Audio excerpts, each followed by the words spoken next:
Está llegando María Dolores Miño, directora del Observatorio de Derechos y Justicia, especialista en derechos humanos, así que ya mismo la tendremos aquí físicamente en nuestro espacio.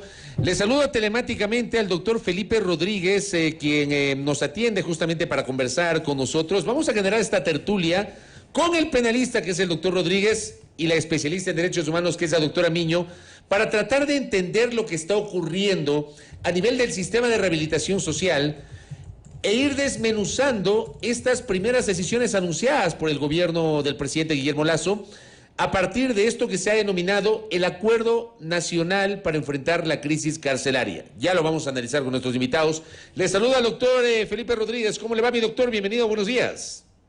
Gracias, querido Fabricio. Muy bien, muy bien. Siempre encantado de estar con ustedes en este programa. Gracias. Junto a Belkis Sánchez, mi compañera acá del equipo de A Primera Hora, vamos a generar justamente esta tertulia para tratar de entender lo que está ocurriendo. Y quiero pedirle primero a usted, doctor Felipe Rodríguez, una valoración 5 días después de los hechos ocurridos la noche del viernes y madrugada del sábado pasados en la penitenciaría electoral. Doctor.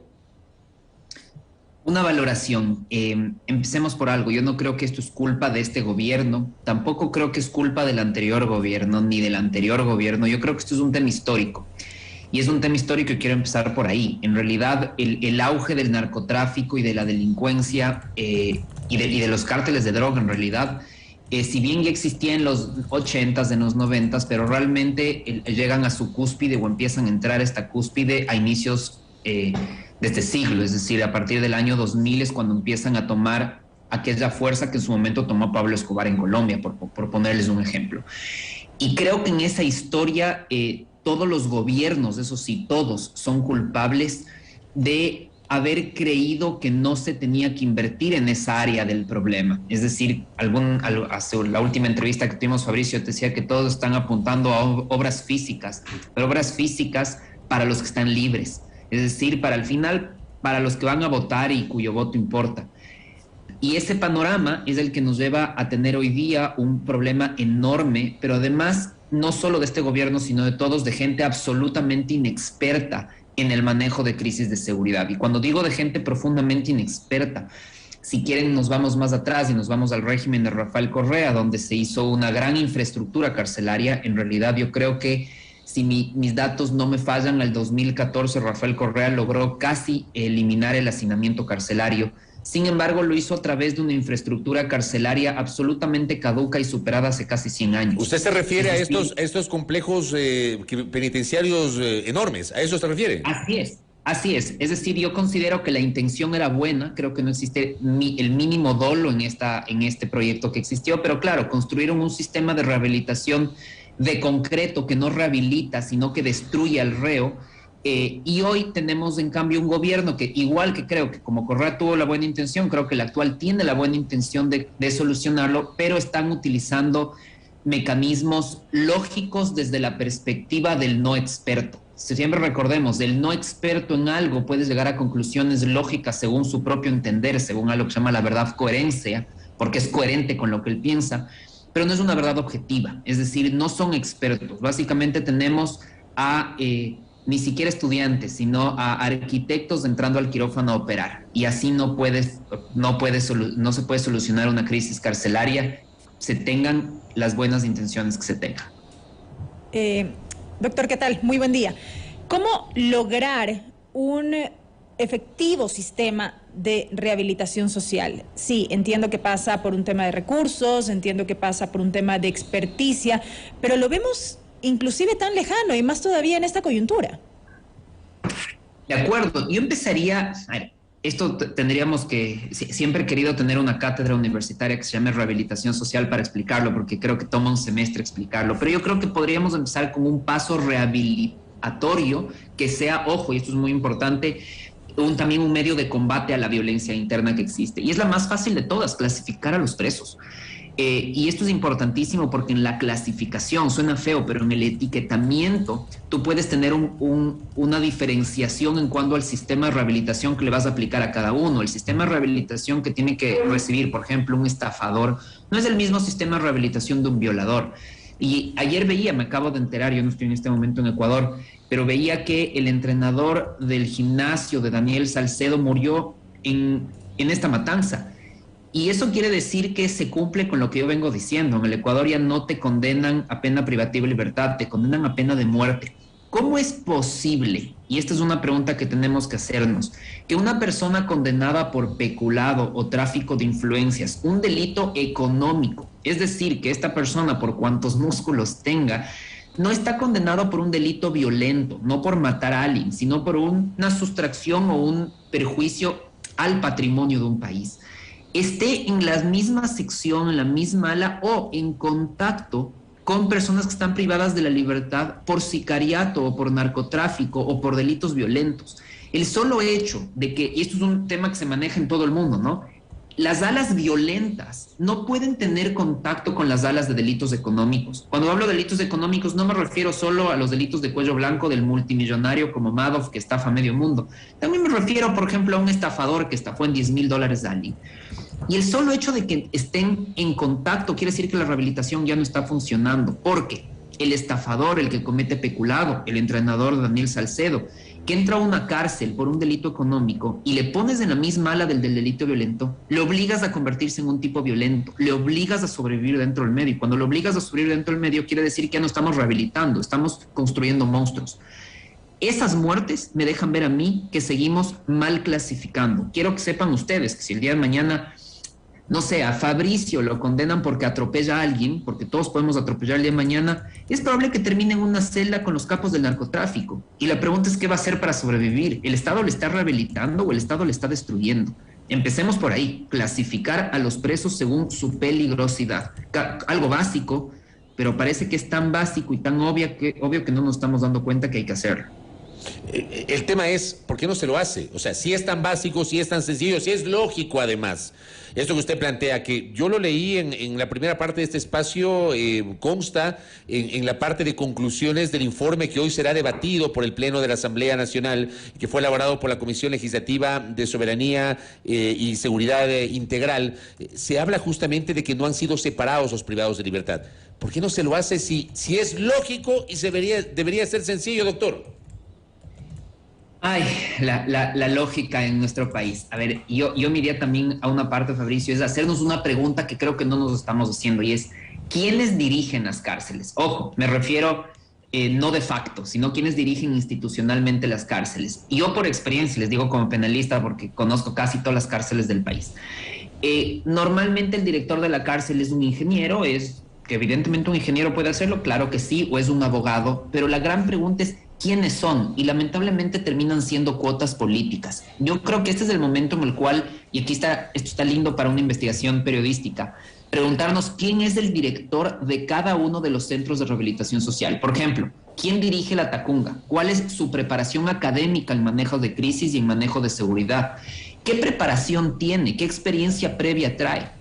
Y esto es importante. Yo, por ejemplo, que sé mucho de seguridad, pero por el ámbito de mi profesión, si el día de mañana me encargan una cárcel, yo les pido 6 meses de tregua, al menos 6 meses de tregua al propio gobierno para irme a capacitar, para visitar cárceles del mundo, para saber lo que voy a hacer. Pero seguimos teniendo personas con cuota política no capacitadas y que creen que simplemente es tener un grupo de personas tras las rejas. ¿Por qué? Porque las cárceles lamentablemente se han convertido en el despojo de la sociedad, es decir, son los desechos sociales, son personas que al parecer ya no son humanas. Por lo tanto, dedicarle tiempo y a las mejores personas para su administración ya no es rentable políticamente para ningún gobierno. Yo creo que tenemos que empezar abriendo los ojos por ahí. Y me voy a dar un dato adicional que creo que es importante. Ya basta de no tener responsables. Yo les voy a ser sincero, voy a ponerme aquí súper radical, pero si yo fuese el presidente y resulta ser que hay una matanza, mi primera pregunta a quien dirige una cárcel y a los guías penitenciarios va a ser, ¿cómo diablos están todos armados? Y me van a decir, presidente, no sea ingenuo, esto pasa en todo el mundo, ok, pero alguien se tiene que hacer responsable, porque cada vez que un preso empuña un arma o dispara un arma dentro de una cárcel, quiere decir que el Estado es el responsable de que haya ingresado el arma, pero no solo que haya ingresado el arma, sino que se haya sido disparada y se haya quitado una vida. Por lo tanto, aquí no podemos decir, ok, ¿qué hacemos? Empecemos por algo, que se hagan penalmente, administrativamente y civilmente responsables todos los encargados de las cárceles que permiten que haya tráfico de drogas, y manejo de armas internas. Sé que es imposible poder hacer un control absoluto. Sé que en todas las cárceles del mundo se van a meter camufladas armas, pero no puede ser que las cárceles sean un arsenal. Ese arsenal es una irresponsabilidad y el Estado tiene que responder por esto. Y funcionarios públicos tienen que responder por esto. Muy bien, doctor, compartimos este panel, esta interesante tertulia junto a María Dolores Miño, jurista especialista en derechos humanos, quien es directora del Observatorio de Derechos y Justicia, que nos acompaña el día de hoy. Doctora, bienvenida, qué gusto, ¿cómo le va? Buenos días, Fabricio, feliz a la distancia también. O sea, le presento a un amigo que está en el exterior. Un amiguito. Qué bueno, qué bueno compartir Lolo, querida, una de mis abogadas favoritas. Ah, sí, muy bien. A ver, hablemos con el doctor hicimos una primera valoración de lo que ha ocurrido, usted estaba escuchando, desde su experiencia y conocimiento vinculado a los derechos humanos. ¿Cómo entender lo que está pasando? ¿Es la cuarta masacre de este año? ¿Febrero? ¿Julio? ¿Septiembre? ¿Noviembre? 4 masacres. La de septiembre obviamente rompió todos los récords de situaciones análogas acá en el Ecuador, 118 privados de libertad asesinados. Esta de la noche del viernes, madrugada del sábado, incluso transmitida en vivo por algunos de los privados de libertad. ¿Cómo lo valora usted, doctora? Bienvenida. Bueno, yo creo que lo que tenemos aquí es la evidencia, en primer lugar, de una falta de una política pública en materia de carcelaria que no se subsana, digamos, con medidas de emergencia. Yo siento que lo que ha venido pasando en las 4 últimas matanzas carcelarias, son matanzas, no las podemos llamar de otra manera, es simplemente el resultado de quién sabe cuántos años de ausencia de una política penitenciaria con enfoque en derechos humanos y enfoque en rehabilitación, ausencia de un presupuesto proporcional, adecuado y suficiente para cubrir las necesidades que tiene el sistema carcelario, pero además una política judicial encaminada a resolver todos los conflictos sociales con cárcel. Entonces, si se juntan las 3 cosas, tenemos como resultado cárceles que están hacinadas, personas privadas de libertad que viven en condiciones infrahumanas e incompatibles con los conceptos básicos de dignidad humana, y cárceles que están hacinadas donde hay personas privadas de la libertad que viven en malas condiciones y que esto además exacerba, ¿no es cierto?, cualquier noción de violencia que pueda haber, y que se agrava por la ausencia de personal policial con adecuado entrenamiento, porque es evidente que no tienen adecuado entrenamiento, pero además no cuentan con los recursos suficientes para controlar lo que pasa ahí. Entonces, si sumamos todo eso, obviamente tenemos unas crisis que van a surgir esporádicamente y que sí, en principio yo podría estar de acuerdo en que esto no es algo que es exclusivamente atribuible al gobierno del presidente Lasso. Podríamos decir que incluso tampoco era atribuible al gobierno de Moreno necesariamente, pero ellos son quienes están en el poder. Entonces, a quien está en el poder, no a quien estuvo hace 14 años, es a quien le corresponde traer soluciones, incluso si los problemas vienen de gestiones anteriores, porque pensémoslo, en realidad, todos los problemas que enfrenta un país, no solo una crisis carcelaria, pero pensemos la situación de la pobreza, situación de salud, situación de problemas en el sistema educativo, nunca surgen pues en un gobierno, siempre se viene arrastrando de gobiernos anteriores. Entonces, decir, yo no fui, fue el gobierno de hace 14 años, creo que es una respuesta insuficiente, dada cuenta que esa es la misma naturaleza de todos los problemas que enfrenta un gobierno. Lo adecuado en una administración responsable es, bueno, estamos viviendo este fenómeno y qué es lo que vamos a hacer al respecto. Y a nosotros ciudadanos no nos corresponde dar esa solución, sino es al gobierno que supuestamente, al menos en este caso, supuestamente se entrenó 10 años para atender esta y otras crisis que se puedan venir más adelante. María Dolores, buenos días. Siguiendo en esta línea, ¿cómo un poco entender esta ausencia de enfoque de derechos humanos, sobre todo en lo que tiene que ver con el sistema de rehabilitación social del país, cuando, por ejemplo, decimos que la Constitución del 2008 en parte se caracteriza por tener ese enfoque de derechos humanos? Sí, bueno, esto yo creo que pasa en muchos otros ámbitos, ¿no? Nuestra Constitución, y yo creo que a propósito de ciertos comentarios que empiezan a ver desde el Ejecutivo y las personas que lo apoyan, criticando tanto a la Corte Constitucional como al mismo régimen constitucional, la Constitución del 2008 no se inventó, y esto es a modo informativo, no se inventó el concepto de que las personas privadas de libertad son seres humanos. Estos conceptos existen por lo menos desde 1945, cuando empieza a construirse el régimen normativo de derechos humanos, y que luego ha sido reforzado por varios estándares, jurisprudencia, otros tratados con temática específica, resoluciones, etcétera, que reafirman algo que es evidente, pero que a veces es necesario repetirlo en Ecuador, y es que los seres humanos, las personas privadas de libertad, también son seres humanos.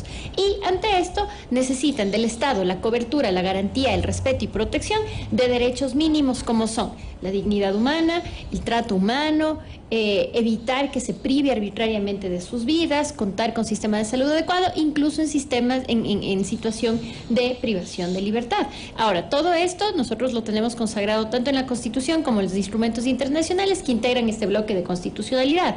El problema es que eso requiere de la adopción de acciones positivas por parte de quienes están en el poder, y en este caso es el Ejecutivo, y lo voy a hacer muy clara porque el Ejecutivo parece que está tratando de lanzarle la bolita a alguien más. Es el Ejecutivo el que, y por eso es el Ejecutivo, porque él es el que ejecuta. La Constitución pone lo que nos dibuja el mapa, pero quien ejecuta es el Ejecutivo. Estos lineamientos de cómo manejar esta crisis. Entonces, no hay un enfoque de derechos humanos en general, porque, y esto es un problema, digamos, de todos los gobiernos, no hay un conocimiento sobre derechos humanos. El hecho de que pasemos hablando, por ejemplo, del tema del uso progresivo de la fuerza, y que tengamos funcionarios públicos, incluso policías, que digan, es que yo no disparé porque salen los señores de derechos humanos y me hablan, es evidencia que no existe una noción de estos principios. Por ejemplo, el uso progresivo de la fuerza, que es un concepto que nace también de los derechos humanos, y que esa ausencia de conocimiento sumada a una ausencia de interés de incluir políticas públicas en materia de derechos humanos, que a veces son más trabajosas, que a veces son costosas, terminan decantando en la construcción de planes que no tienen este enfoque basado en la dignidad humana, y tienen todas estas consecuencias, porque al final lo que nos indigna, lo que nos asusta cuando vemos estas masacres, no es tanto el hecho de la delincuencia per se, sino el hecho de la brutalidad con la cual otros seres humanos terminan sus vidas, ya habiendo estado en una situación denigrante, inhumana, como es el sistema carcelario ecuatoriano. Pero yo creo que a lo que la ciudadanía nos duele es ver que además de eso han sufrido unas muertes horrorosas que de verdad ninguna persona medianamente empática le podría desear a nadie. Sí, ha sido una cosa horrorosa. A ver, quiero proponerles a nuestros invitados, a María Dolores Miño y a Felipe Rodríguez, desde el ámbito de su conocimiento, experiencia, formación, incluso académica, intelectual y profesional, hacer una valoración de algunos de los elementos que fueron incorporados dentro de este denominado acuerdo nacional para enfrentar la crisis carcelaria. Felipe Rodríguez, la primera parte de ese acuerdo dice impulsar un proceso de pacificación. Habla, digamos, no menciona o no ubica la institución o la autoridad que se va a encargar. O sea, no leo en este enunciado una especificidad sobre qué se va a pacificar, con quiénes se va a hablar, quién va a instrumentar. Habla de el apoyo de la sociedad civil, habla con enfoque de derechos humanos y habla con apoyo internacional. Pero me gustaría un criterio suyo, y luego a Dolores Miño lo mismo, un criterio suyo, Felipe, sobre esta pacificación que se anunció como primer enunciado de este acuerdo. Doctor. Perdón, estaba el audio apagado. Ahí sí, como se dice el anglicismo, no me muteé el micrófono. Ahí está, era para que no haya eco. A ver, voy a decir entonces lo polémico, y es que en toda estrategia de seguridad, de pacificación, se puede partir desde dos presupuestos, y uno tiene que elegir cuando pacifica uno de esos dos presupuestos. El uno es hacerlo desde la completa paz, es decir, entras a una mesa de negociación en el estado actual, o cuando el estado actual es incontrolable, entras a pacificar después de neutralizar los riesgos. Son los dos caminos que te dan los ámbitos de seguridad.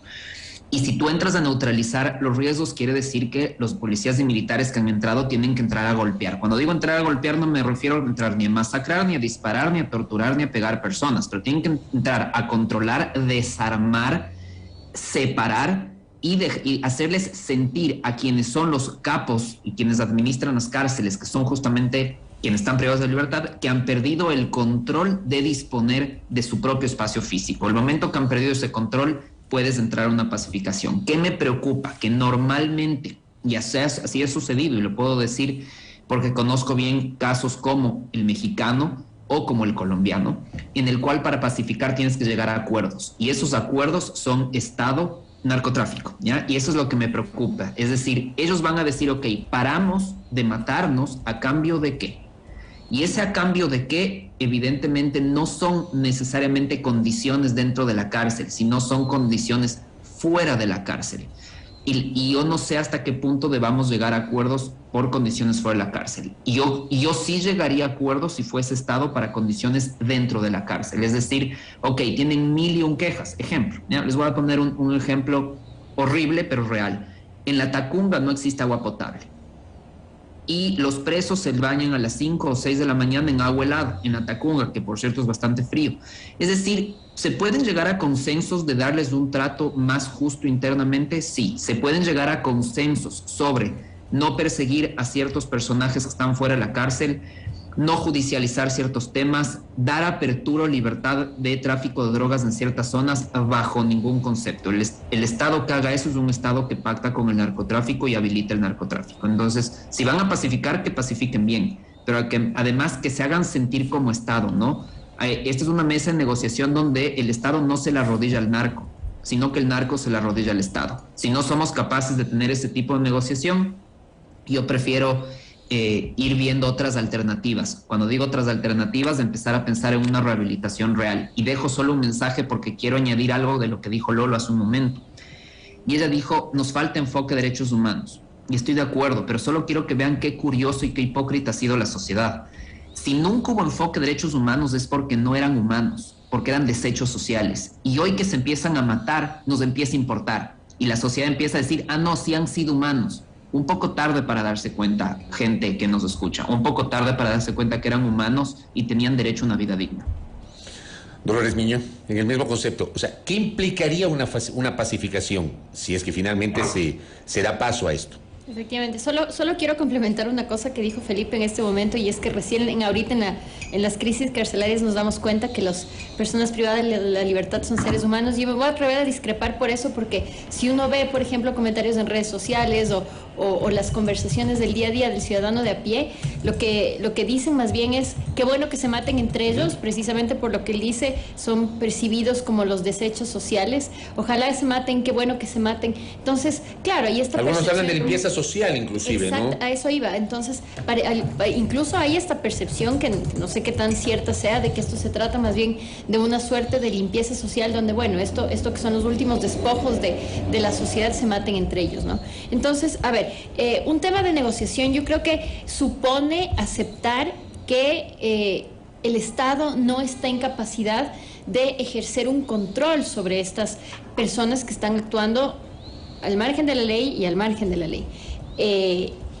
Y digo esto porque creo que esto sería una aceptación importante, aceptar que la situación carcelaria al Estado se le fue de las manos, aceptar que la situación carcelaria es algo que desafortunadamente las fuerzas del orden no están en capacidad de contener, haciendo un ejercicio, o mejor dicho, ejerciendo este monopolio de la fuerza que supuestamente tienen. Entonces ahí les toca un poco, no quiero decir bajarse, pero sí ponerse en una situación de más equidad, un poco dejando de lado esta posibilidad de ejercer el monopolio de la fuerza frente a estas bandas delictivas. Entonces, lo primero que habría que hacer es sentarse a negociar en una perspectiva no impositiva, porque desafortunadamente, si yo me siento a una mesa a negociar y empiezo con imposiciones o empiezo con exigencias, posiblemente el otro lado nos va a decir, bueno, sabe que yo no tengo ningún interés, el que esté interesado es usted, entonces no voy a ceder ante ninguno de sus requerimientos y me voy nomás a seguir incendiando las cárceles. Esto supone que a quienes se sienten en esta mesa de negociación para la pacificación les tocará hacer consensos. Y la pregunta que tienen que hacerse es, ¿qué estamos dispuestos nosotros a negociar? ¿Y qué es lo que vamos a tener que negociar? Porque yo supongo, por ejemplo, que si vamos a hablar de una negociación, a cambio, cuando se negocia con este tipo de bandas, por ejemplo, se habla de la liberación de ciertas personas privadas de libertad que son importantes para las bandas, por ejemplo. Eso nos vamos a tener que enfrentar. Y quien se sienta en esa mesa, pero también con el aval de la sociedad ecuatoriana, tendrá que decidir si vamos a dejar en libertad a ciertas personas que son particularmente peligrosas a cambio de un poco de paz en las cárceles. Tendremos que decidir si es que, por ejemplo, parte de esta mesa de negociación será otorgarles a las personas privadas de la libertad unas condiciones más sostenibles, más dignas de vida dentro de los centros penitenciarios. Pero se ha hecho antes un concepto, se ha aplicado antes para el caso de privados de libertad y de organizaciones dentro de las cárceles estos procesos de pacificación, ¿se ha hecho antes? Que yo conozca, no sé si Felipe tiene conocimiento de algún otro llevado en Ecuador. Yo que tenga conocimiento, no. Pero si hay experiencias internacionales en ese sentido, me imagino, o tampoco. Yo no tengo conocimiento, les mentiría si digo que tengo conocimiento alguna, y eso les debo y me voy a ir a hacer ese deber, pero... Ya le dejo de tarea. Y sí me voy a investigar porque no me gusta quedarme con las cosas, pero lo que sí es que podemos ver la experiencia que mencionaba Felipe con respecto a los gobiernos negociando con grupos armados al margen de la ley, tanto en México como en Colombia. Y en esos procesos no es que el gobierno se va y se sienta a imponer cosas. El gobierno se va y se sienta y les dice, vea, como yo no puedo controlarles a ustedes, como yo siendo autoridad no soy capaz de evitar que ustedes cometan estos actos al margen de la ley, tengo que un poco ceder a lo que ustedes quieran para que ustedes un poco también me dejen en paz a mí y a mi gente. Entonces no es una negociación ciertamente donde el Estado va a estar como con una ventaja sobre estos grupos. Yo diría al contrario, porque a los grupos lo que les interesa es seguir delinquiendo, lo que les interesa es seguir causando caos. A nosotros son los que nos interesa que digan, bueno, ya por favor bajen las armas. Entonces yo siento que en una mesa de negociación desafortunadamente el Estado no estará en una condición de superioridad y mucho menos de imponer nada. Nos tocará ir a escuchar y ver qué quieren, y nos tocará hacer concesiones que posiblemente a muchos de nosotros no nos gusten. Solamente para antes de abordar el siguiente tema que lo va a hacer Belkis, le quiero preguntar a Felipe Rodríguez lo que decía Dolores Miño. No sé si usted en cambio conoce experiencias anteriores tanto en el Ecuador a nivel internacional de procesos similares de pacificación, doctor. Brevemente, por favor.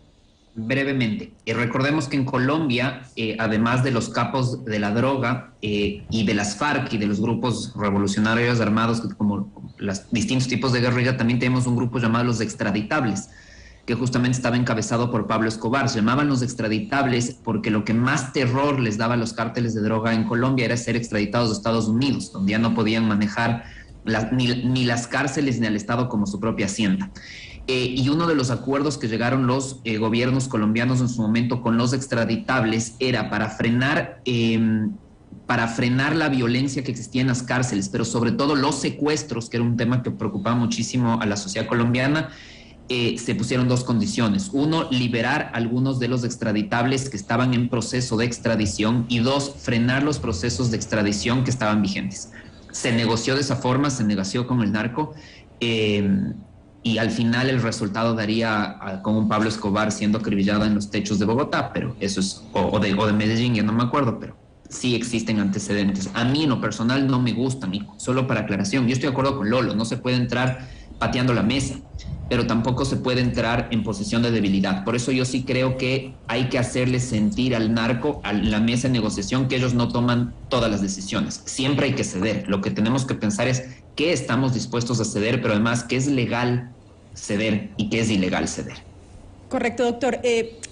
Sigo con usted. Entre los anuncios que hizo el presidente de la República, dijo que se aprobarían normas para el uso progresivo de la fuerza, y en este contexto él habló de tipificar, dijo él, el nuevo delito de autoría por dominio de organización, que no es más que los jefes de las bandas paguen también por aquellos delitos que ordenen cometer a sus cómplices. Luego salió con una fe de ratas en el sentido de que no se aprobaría este nuevo delito porque entendemos ya existe, sino que sería ampliado de alguna manera. ¿Cómo entender de un lado el discurso del presidente de la República y ya también el fondo de esta intención?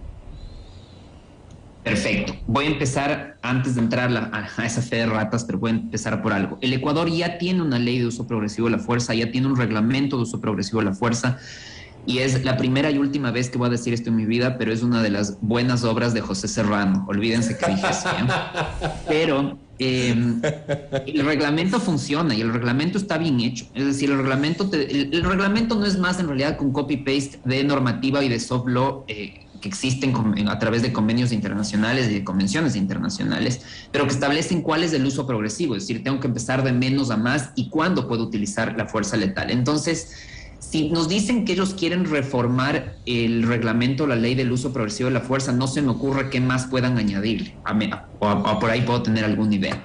2, la persona que le dijo al presidente de la República que el tipo penal de autoría mediata por dominio de la organización no es delito en Ecuador, no se equivocó, tiene toda la razón, en realidad no es delito en Ecuador.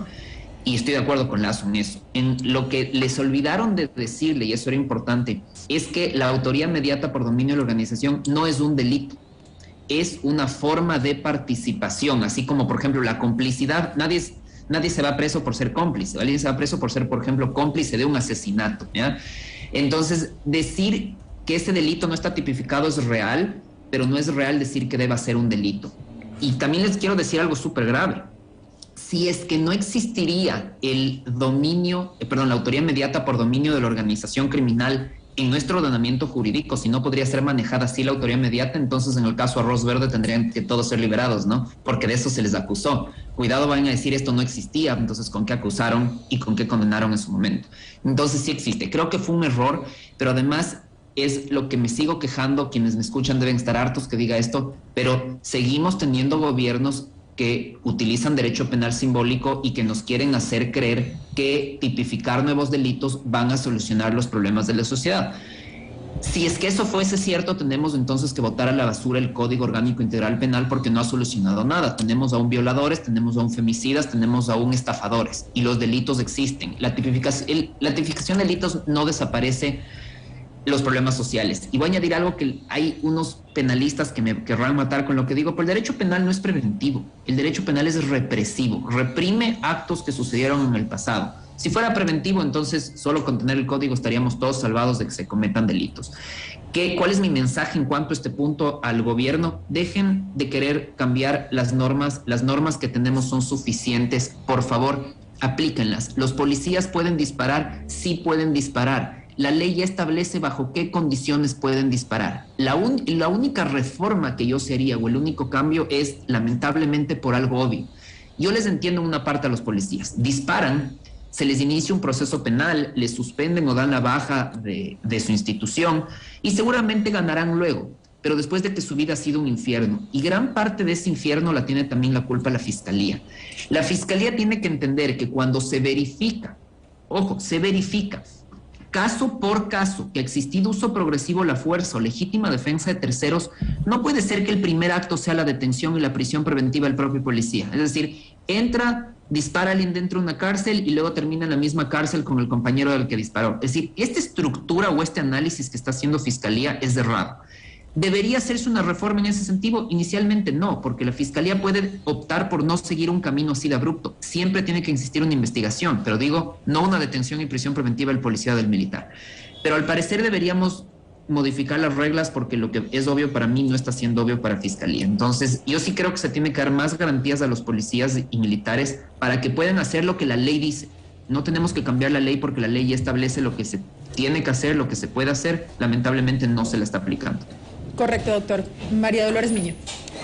Sí, yo suscribo con Felipe en el sentido de que ya es como una costumbre y una solución bastante simplona, lo tengo que decir, que el momento que hay problemas sociales se recurra al derecho penal, y esto es grave por dos razones. La primera es porque el derecho penal siempre es una medida de última ratio, es decir, como sociedad recurrir al derecho penal tiene que ser la última de todas las opciones después de que todas las opciones se han analizado, se han barajado y se han sopesado.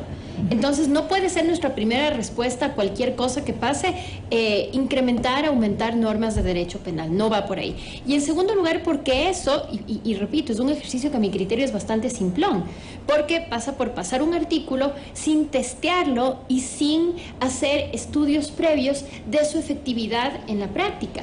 Y eso hace que las funciones del Estado, especialmente el Ejecutivo, dejen de ver algo que es importantísimo en el marco de sus funciones, y es que no basta solo con la existencia de normas, sino la creación de contextos adecuados e idóneos para un efectivo ejercicio de los derechos. ¿Qué implica aquello, por ejemplo? Entonces, perfecto. Entonces, en materia carcelaria, esto implica, por ejemplo, desarrollar, y esto es algo que a mí me parece que ni siquiera se lo habla, por ejemplo, desarrollar una política de criminología o en base a la criminología desde un enfoque preventivo.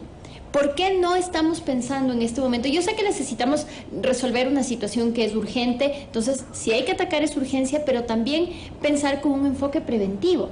Esto se logra a partir de estudios criminológicos. Existen cualquier cantidad de criminólogos en el país que a ningún momento se les consulta, cuyas ideas que también se escuchan en el espacio público no son tomadas en cuenta y que apuntan a desarrollar políticas públicas de cara a reducir o eliminar la criminalidad a partir de la adopción de medidas orientadas a, digamos, crear contextos donde las personas usualmente propensas a delinquir no lo hagan. Esto se ha visto en otros países, en otras ciudades, en otros espacios, donde, por ejemplo, la sola recuperación de espacios públicos, el típico callejón donde todo el mundo le asaltan, si le pintan bonito, si le ponen unas florcitas de un parque, reduce los índices de criminalidad.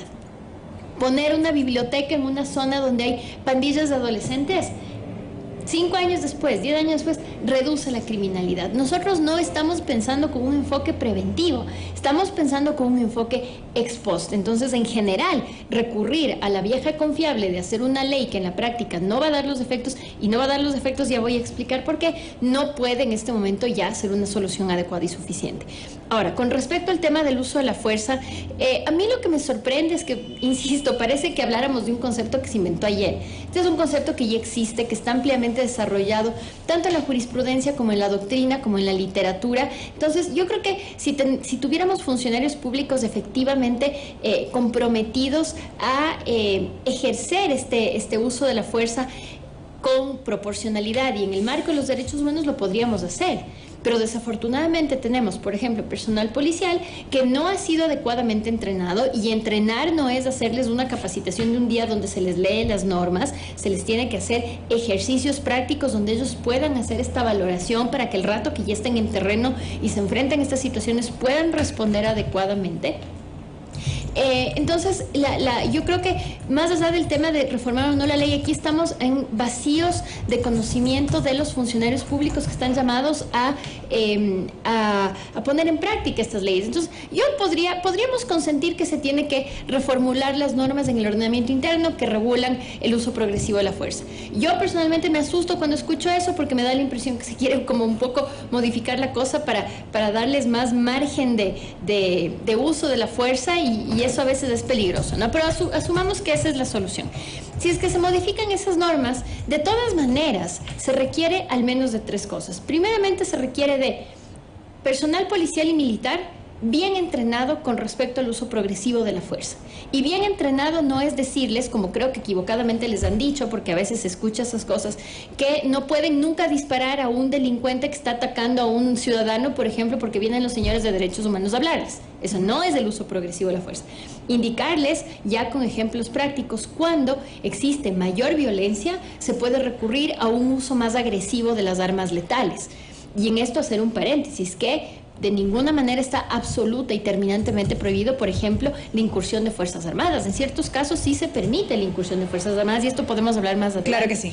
Luego, un poco a la luz de lo que decía el Felipe, entender que estos conceptos no solo tienen que ser manejados por el personal policial, sino también por jueces y operadores judiciales, también fiscales, que en algún momento se verán abocados a conocer casos de posibles excesos en el uso de la fuerza.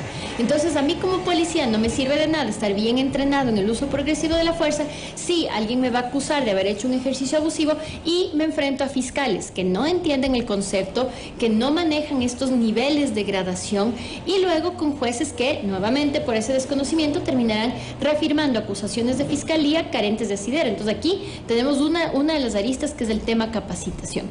Y en general, creo yo, se necesita, incluso si podemos consentir en el tema de la reforma legal, esa reforma legal no puede estar divorciada de que existan funcionarios públicos adecuadamente inteligenciados, entrenados y además dotados de suficiente equipo técnico para poder enfrentarse a esas situaciones que no son difíciles. De ninguna manera el uso progresivo de la fuerza supone no disparen, no hagan nada, porque entonces, ¿cuál es el rol de la fuerza pública? Correcto. Gracias, María Dolores Miño. Voy con usted, doctor Felipe Rodríguez. A propósito de lo dicho por Lolo Miño en torno a la incursión de Fuerzas Armadas, justamente uno de los puntos a los que se llegó en este acuerdo nacional tras la reunión entre las autoridades y el presidente de la República tiene que ver con que se mantendrá esta coordinación entre Fuerzas Armadas y la Policía Nacional para mantener el orden y la seguridad dentro y fuera del sistema carcelario. Varios puntos a analizar allí, más todavía cuando en su momento la Corte Constitucional limitó, digamos, de alguna manera esta presencia de Fuerzas Armadas exclusivamente en la zona exterior de las cárceles del país. ¿Cómo analizar precisamente la presencia de Fuerzas Armadas en este contexto, en esta coyuntura? Perfecto. Sobre lo resuelto de la Corte Constitucional, le dejaré a Lolo, que ya es la experta. No obstante, sí pueden incursionar las Fuerzas Armadas, pero evidentemente les cambiamos un poquito el chip, ¿no? Tenemos que cambiarles el chip. Normalmente la policía que da seguridad interna sabe que se enfrenta a ciudadanos y al enfrentarse a ciudadanos tiene que causar el menor daño posible. Siempre la policía está en desventaja, ¿no? Frente al ciudadano, al ciudadano agresor, porque mientras al policía no le está permitido utilizar la violencia desde el inicio para causar el mayor daño posible, es decir, está reglado. Normalmente el delincuente utiliza todas las armas posibles, la violencia desde el inicio para provocar el mayor daño posible. Entonces siempre hay una desigualdad. Lo que se diferencia con las operaciones militares. Los militares, para dar seguridad exterior, normalmente se enfrentan a fuerzas de igual jerarquía o igual institucionalidad y pueden disparar a matar. Al entrar a una cárcel, los militares tienen que recordar que no están entrando a matar, están entrando a neutralizar. Ahora, y coincido perfectamente con Lolo, si es que los militares son atacados, les empiezan a disparar, también pueden disparar. El armamento militar y el armamento de la policía no son decorativos. Yo siempre digo, el tolete no es un ramo de flores, el tolete sirve para golpear, pero tienes que utilizarlo de forma reglada. Entonces, los militares que entren, tendrán que entrar, tendrán que intentar tranquilizar, tendrán que tratar siempre de empezar por el diálogo, es un tema que te obliga el uso progresivo de la fuerza, pero ante una agresión ellos pueden repeler la agresión utilizando un medio racional y adecuado. Si es que son armas de fuego, serán armas de fuego. Consejo, y esto es un consejo si militares me están escuchando, si es que pueden neutralizar, por ejemplo, utilizando armas de fuego y disparando a la rodilla, háganlo en lugar de disparar a la cabeza, justamente porque su entrenamiento militar les permite, o debería al menos permitirles, y eso espero yo como ecuatoriano, no vaya a ser que tengamos una guerra y no estén preparados para eso, pero debe permitirles entonces apuntar correctamente y neutralizar ocasionando el menor daño posible. Si es que tienen que disparar para matar, también pueden disparar para matar. Y esto es importantísimo que se entienda, pero quiero ser reiterativo en algo. Tenemos demasiada historia.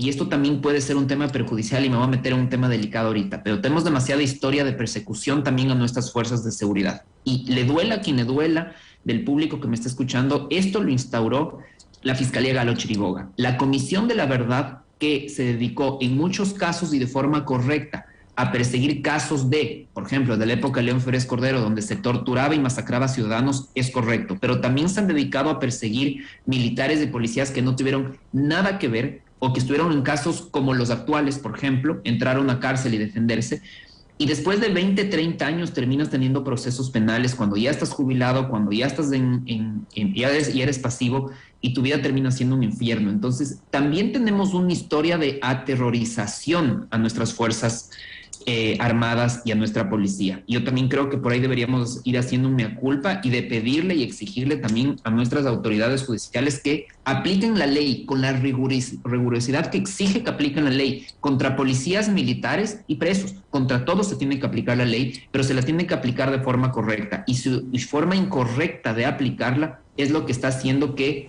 quienes están llamados a defendernos a los ciudadanos tengan miedo de defendernos. Correcto, doctor. Y le pregunto en el mismo contexto a María Dolores Miño a propósito de la inquietud que planteaba Belkis. ¿Hasta dónde pueden entrar los militares? Porque claro, creo que hay una discusión que incluso estuvo marcada por esto que se ha difundido en estas horas, de que hubo algún tipo de discrepancia entre el presidente de la República y el presidente de la Corte Constitucional. Yo ahí leí un par de tweets de Dolores Miño en ese sentido. Justamente hablando sobre este tema, el ámbito de acción de los militares. El gobierno ha dicho, los militares han ingresado, los policías han ingresado, 1000 uniformados, 500, pero no nos ha dicho hasta dónde ingresaron los militares. O sea, no sé si es solamente hasta el primer filtro, no sé si pasaron ese perímetro, no tenemos mayor entendimiento sobre aquello. Doctor. A ver, el tema de la posible incursión de militares. Lo ideal, desde los estándares internacionales en materia de derechos humanos, es que cuando se trata de seguridad ciudadana, seguridad interna, la entidad encargada de esto es la policía. ¿Por qué? Porque, como decía el Felipe, la policía tiene un entrenamiento con una lógica de cuidar al ciudadano, de servir y proteger, como es el lema de las instituciones policiales. Sin embargo, y por otro lado, los militares generalmente son entrenados con esta lógica de eliminar al enemigo externo, y su entrenamiento usualmente es hacia el ataque y no hacia la protección. Por eso es que se dice desde el derecho internacional de los derechos humanos que no es lo ideal que los militares estén en labores de fuerza de contención de la seguridad interna, porque su lógica siempre es a matar, su lógica siempre es al combate. Entonces, si no tienen un adecuado entrenamiento y utilizan la misma lógica de la guerra para, por ejemplo, disturbios internos, entonces vamos a tener necesariamente una utilización de fuerza que es mucho más de lo que en realidad se requiere. Esto en primer lugar. Sin embargo, esta es una regla general. Cuando estamos frente a una regla general, quiere decir que vamos a tener excepciones. La propia Corte Interamericana, que al Ecuador le ha llamado la atención un sinnúmero de veces por su mala costumbre de utilizar siempre a las Fuerzas Armadas como último recurso para el control de las fuerzas del orden, en un caso que se llama Zambrano Vélez contra Ecuador, que les invito a todos a que lean, le decía en primer lugar al Estado de Ecuador: vea, usted no puede siempre y en todos los escenarios sacarme a las Fuerzas Armadas por esta razón que les explico antes. Sin embargo, dice la Corte, esto no quiere decir que nunca se les pueda sacar a las Fuerzas Armadas. ¿Por qué? Porque pueden haber ciertos casos de una escalada de violencia tan grande que o la fuerza policial no se dé abasto, o las armas y el entrenamiento que tenga la fuerza policial no sirva para contener determinados exabruptos de violencia. Entonces, en ese caso, sí podría intervenir las Fuerzas Armadas. Ahora, mi preocupación es que cuando yo escucho esta conversación, digamos, en la sobremesa, me da la impresión de que la gente cree que sacar los militares a la calle es sacar a matar a todo el mundo, o sacar a matar a los incómodos, que pueden ser o los manifestantes en el contexto de una protesta pública, o todas las personas privadas de libertad dentro de un centro penitenciario. Y esto no es así, porque las Fuerzas Armadas también son parte de la estructura institucional del Estado y como tal tienen que regir su acción en esta cancha que nos dibuja el derecho internacional de los derechos humanos. Entonces, para quienes están pensando que sacar los militares, en este caso a la penitenciaría del litoral, implica que van a poder dar bala diestra y siniestra sin ningún tipo de responsabilidad, están equivocados. Sí, podrían entrar, por ejemplo, y ya voy a hablar del tema de lo que dijo la Corte Constitucional, esto es, les voy a dar la teoría. Podrían entrar, pero tendrían que luego explicar, por ejemplo, si tienen que utilizar armas letales, luego tendrán que explicar cuál era la situación adentro. Para que hayan utilizado las armas letales. Exactamente, que exigió ese uso de las armas letales. Entonces, no es lo mismo, por ejemplo, entrar a la penitenciaría del litoral y te encuentras con estas bandas enfrentándose, utilizando armas también de calibre militar. Entonces, ahí se justifica que saquen las armas y también empiecen a combate, porque a veces es una situación, no combate, pero enfrentamiento. Entonces ahí se justifica, pero no sería lo mismo como ha ocurrido en muchas matanzas carcelarias alrededor de la región, donde hay motines, se les neutraliza a los privados de libertad, ya se les logra contener, se les lleva al patio, se les tiene arrodillados así, y estando en el patio se les da bala a todos. Ahí tenemos una ejecución extrajudicial que no se compadece con el uso progresivo de la fuerza. Entonces, esto es una acción de control ex post, desafortunadamente que habrá que hacerla, pero hay formas de permitir la incursión de Fuerza Armada. Ahora, el otro gran problema, problema entre comillas, que ha sido el último dictamen de la Corte Constitucional.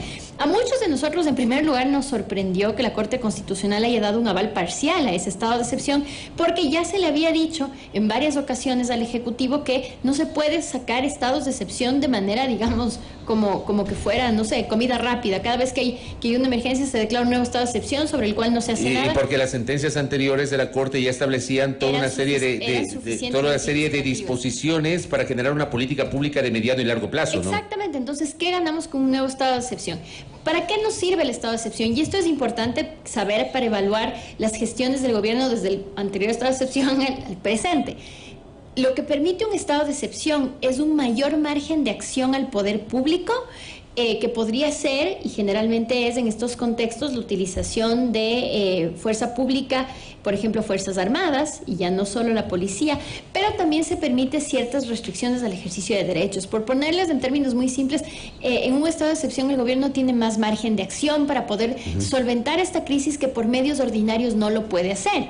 Entonces, si es que estamos en una situación donde al Ejecutivo ya se le dio este mayor margen de maniobra, ya se le permitió ciertas restricciones de derechos, se le permitió incluso la utilización limitada, digamos, de las Fuerzas Armadas, entonces la pregunta que yo me hago es, ¿qué se hizo desde esa última declaratoria de excepción hasta la masacre en la penitenciaría del Litoral del día sábado?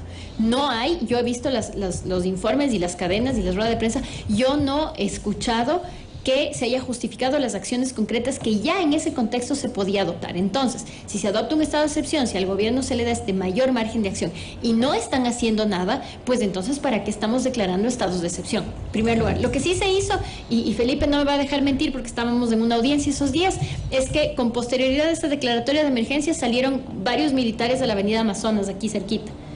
Y la pregunta es, ¿las medidas que se están adoptando en el contexto de los estados de excepción carcelarios responden a la necesidad, responden al hecho que se quiere contener? Parecería que no, porque yo no veo la relación en sacar militares de la avenida Amazonas aquí en Quito y la crisis carcelaria. Entonces, las medidas no están siendo adecuadas para la crisis que se pretende atacar. Correcto. Me queda menos de 2 minutos. Quiero pedirles un minuto para una conclusión final. Empiezo con Felipe Rodríguez. Digamos, tratemos de reducir en 1 minuto, doctor, lo que se viene. ¿Cómo ve usted lo que se viene tras estas primeras decisiones? En 1 minuto, doctor, y con eso cierro. Perfecto, en 1 minuto voy a ver. Muy gentil, doctor.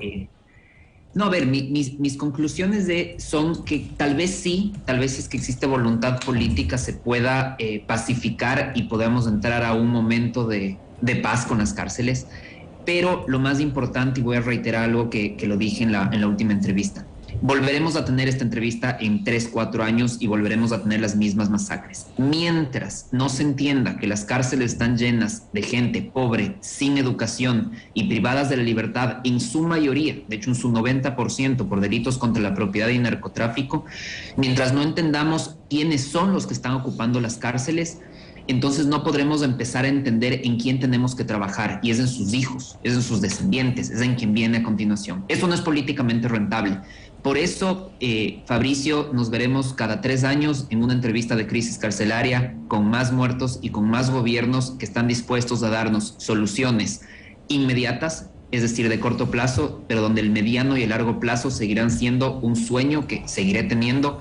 Y ojalá algún día llegue un gobernante que decida ser impopular por solucionar a largo plazo los problemas y no pensar en su rentabilidad política. Correcto. María Dolores Niño, en 1 minuto, conclusión final. Bueno, yo no creo que nos veremos aquí cada 3 años. De hecho, nos estamos viendo aquí cada 3 meses. Cada 3 meses, eso iba a decir. Crisis carcelaria.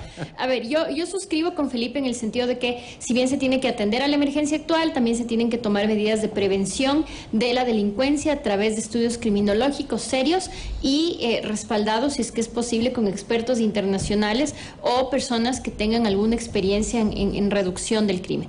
Luego, creo que tenemos que dejar de ver el sistema penitenciario como un sistema de castigo y exclusión de la sociedad. En nuestra Constitución se lo llama el sistema de rehabilitación social por una razón, y es porque está diseñado para temporalmente sacar de la sociedad a personas que hubieran cometido delitos, pero con la finalidad de que esa estancia en los centros penitenciarios sirva como un mecanismo de rehabilitación, de tal suerte que puedan luego volver y reinsertarse positivamente en la sociedad. No estamos trabajando en políticas de rehabilitación social, sino que, como dicen muchos, y yo suscribo, los centros penitenciarios se vuelven la universidad del delito. Entonces, pensar realmente en una rehabilitación social más allá del nombre y del enunciado en la Constitución. Y en tercer lugar, yo creo que, a la luz específicamente de las crisis carcelarias, también Fiscalía, la Función Judicial y el Consejo de la Judicatura tienen que pensar de manera muy seria el hecho de reformar, no las leyes, porque las leyes están ahí, son muy claras y no son malas, pero sí reformular sus políticas y sobre todo sus prácticas internas, que desafortunadamente propenden siempre a elegir la privación de la libertad como la única forma de administración de sanción. Cierto es que hay personas muy peligrosas a quienes tenemos que necesariamente privar privarles de la libertad. Pero hay otras personas que no lo son. Hay personas, por ejemplo, que en esta última crisis carcelaria, un porcentaje altísimo, que todavía no tenían condena y estaban con prisión preventiva. Hay otras personas que ya han cumplido un porcentaje bastante amplio de la pena y que se podría pensar en medidas favorables para terminar anticipadamente esas condenas. Entonces, si no pensamos también en estas lógicas de cómo vamos a hacer para reducir el hacinamiento en sistema carcelario, pues nos vamos a estar enfrentando. No podemos evitar con eso posiblemente los actos de violencia, pero sí las masacres numerosas. Y finalmente, solo esto, entrenar a la fuerza pública en esto del tema del uso progresivo de la fuerza, y ahí estamos nosotros, los especialistas, para poder aportar con nuestros criterios, porque si bien no es posible, creo yo, que al día de hoy haya personas de la fuerza pública que no sepan si ante una masacre donde tenemos bandas enfrentándose, no sepan si disparar o no. Es una falla de entrenamiento muy grave. Correcto, grandes aportes de nuestros invitados. A la distancia, un saludo, un agradecimiento y un abrazo a Felipe Rodríguez por sus aportes para la discusión, y acá en nuestro estudio María Dolores Miño por habernos acompañado. Gracias a los dos juristas, muy amables por haber participado en este panel. Muy gentiles a nuestros invitados. 8 de la mañana con 31 minutos. Voy a la pausa y seguimos aquí en A Primera Hora por la gran señal nacional Sonorama en todo el territorio continental ecuatoriano.